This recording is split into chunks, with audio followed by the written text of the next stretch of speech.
नमो नारायण। संक्षिप्त भागवत भाग 53। कृष्ण का 16,000 राजकुमारियों से विवाह और कृष्ण रुक्मिणी संवाद। प्रगज्योतिषपुर के असुर शासक भौमासुर को हरा कर कृष्ण ने मार डाला। उसके पुत्र भागदत्त को अभयदान देकर पिता के सिंहासन पर बैठा दिया। वहां उन्होंने अनेक ऐसी स्त्रियों को बंदी के रूप में देखा जिनके पिता को हराकर उन्हें भौमासुर ने कैद कर लिया था। कृष्ण के आदेश से भागदत्त ने उन सभी कन्याओं को मुक्त कर दिया। इनकी संख्या 16,100 थी।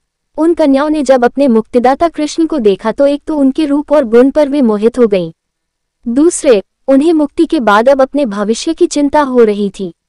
पता नहीं वे अपने परिवार वालों से मिल पाएंगी या नहीं, अगर मिलेंगी तो समाज उन्हें स्वीकार करेगा या नहीं, कोई उनसे विवाह करेगा या नहीं। अतः वे सब मन ही मन ये चाहने लगी कि कृष्ण ही उनसे विवाह कर लें। कृष्ण का 16,000 राजकुमारियों से विवाह। कृष्ण उन सब की इच्छा को जानते थे। उन्होंने उन सब का सामाजिक सम्मान बनाए रखने के लिए उनसे विवाह करने का निश्चय किया।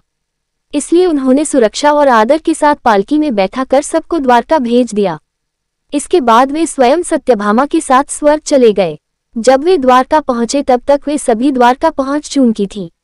द्वारका में श्री कृष्ण ने एक ही समय में अलग अलग भवनों में अलग अलग रूप धारण कर उन सभी 16,100 राजकुमारियों से एक साथ शास्त्रोक्त विधि से विवाह किया। उन सभी रानियों के लिए एक जैसे महल थे जिन सब में एक जैसे सुख सुविधा की समृद्धियां भरी हुई थी। अविनाशी और सर्वशक्तिमान भगवान श्री कृष्ण इन महलों में उन सभी रानियों के साथ उसी तरह रहते थे जैसे कोई साधारण गृहस्थ मनुष्य रहता है। जिस भगवान को बड़े बड़े देवता भी नहीं जान पाते और उनके प्राप्ति के मार्ग को नहीं जान पाते, उन्हें इन्होंने पति के रूप में प्राप्त किया था।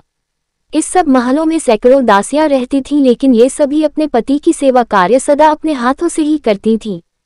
कृष्ण रुक्मिणी संवाद। श्री कृष्ण द्वारका में अपनी पत्नियों के साथ सुखपूर्वक एक सामान्य मनुष्य की तरह गृहस्थ जीवन जी रहे थे। वे अलग अलग रूप धारण कर प्रत्येक पत्नी के साथ उनके भवन में रहते थे।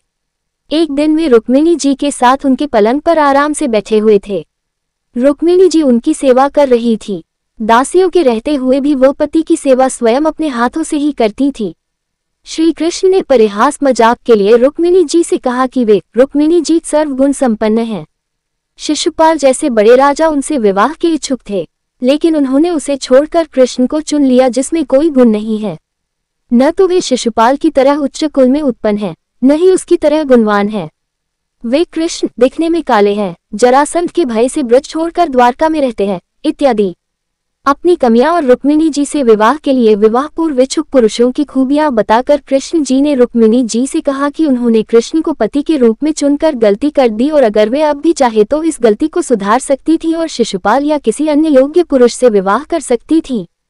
श्री कृष्ण ने ये बातें मजाक में रुक्मिणी जी से कहा, लेकिन रुक्मिणी जी कृष्ण से दूर होने की कल्पना मात्र से और इस भय से कि कृष्ण उन्हें छोड़ने की तो नहीं सोच रहे, ये सुनकर अचेत हो गईं।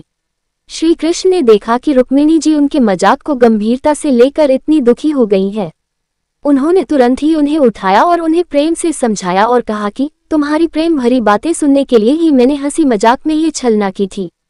मैं देखना चाहता था कि मेरे यूं कहने पर तुम्हारे लाल लाल होठ प्रणय कोप से किस प्रकार फड़कने लगते हैं। उनके इस तरह बहुत समझने पर रुक्मिणी जी को यह विश्वास हो गया कि उनके पति ने ये बातें केवल मजाक में कहा था और उनके ये भय खत्म हो गया कि श्री कृष्ण उन्हें छोड़ देंगे। उन्होंने कहा, आपका ये कहना ठीक है कि ऐश्वर्य आदि समस्त गुणों से युक्त अनंत भगवान के अनुरूप में नहीं हूँ। मैं आपकी समानता नहीं कर सकती। आपका ये कहना भी ठीक ही है कि आप राजाओं के भय से समुद्र में आ छिपे हैं, परंतु राजा शब्द का अर्थ पृथ्वी के राजा नहीं बल्कि तीनों गुणरूप राजा हैं।